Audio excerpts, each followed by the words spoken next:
দর্শক শ্রোতা, আপনি যদি চান আপনার মোবাইল ফোনটাকে সবসময় নজরদারিতে রাখবেন কেউ হ্যাকিং করতে চাচ্ছে কিনা, অথবা আপনার মোবাইল ফোনটাকে কেউ হ্যাক করার চেষ্টা করতেছে কিনা। যদি হ্যাক করার চেষ্টা করে তাহলে আপনি সাথে সাথে জানতে পারবেন। তাহলে আপনাকে কি করতে হবে, আপনার মোবাইল ফোনে একটা স্পেশাল সেটিংস অন করতে হবে। সেটিংসটা কিভাবে অন করবেন এবং কোথা থেকে অন করবেন মোবাইল ফোন স্ক্রিনে দেখিয়ে দিচ্ছি, চলুন শুরু করা যাক। ওকে, তো দর্শক শ্রোতা, এই কাজটা করার জন্য সর্বপ্রথমে আপনার মোবাইল ফোন থেকে চলে যেতে হবে হচ্ছে সেটিংসে। তো আমি আমার মোবাইল ফোন থেকে এখানে সেটিংস অ্যাপসটাকে সার্চ করে দিলাম। সার্চ করে দেওয়ার পরে আমি কি করব, জাস্ট এখান থেকে সার্চ বারের উপরে ক্লিক করে এখান থেকে আমি সার্চ করব হলো প্রোটেকশন। জাস্ট এখানে প্রোটেকশন লিখে সার্চ করে দিলেই হবে। তো প্রোটেকশন লেখারও দরকার পড়ে নাই, তার আগেই চলে এসেছে। তো প্রোটেকশন লেখার পরে আপনারা এখানে দেখতে পাবেন অনেকগুলো অপশন রয়েছে। তার মধ্যে আপনারা এখানে দেখতে পাবেন যে অ্যাডভান্স প্রোটেকশন রয়েছে। অ্যাডভান্স প্রোটেকশন অপশনটার উপরে ক্লিক করে দিবেন। ক্লিক করে দিলে আপনার সামনে ঠিক এরকম একটা অপশন চলে আসবে এবং এখানে নিচে দেখতে পাবেন অ্যাডভান্স প্রোটেকশন, ক্লিক করুন এটার উপরে।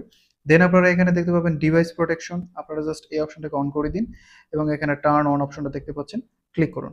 এখন আপনার এই মোবাইল ফোনটাকে কিন্তু গুগলের পক্ষ থেকে গার্ড করা হবে এবং এই গার্ড করার ফলে কি হবে, আপনার সুবিধা হবে এই যে যখনই কেউ হ্যাক করার চেষ্টা করবে সেটার জন্য যথেষ্ট পরিমাণে গুগল কিন্তু প্রোটেকশন দেবে, প্লাস আপনাকে কিন্তু নোটিফিকেশনের মাধ্যমে জানিয়ে দেবে আপনার মোবাইল ফোনটা কেউ ট্রাই করতেছে হ্যাক করার জন্য।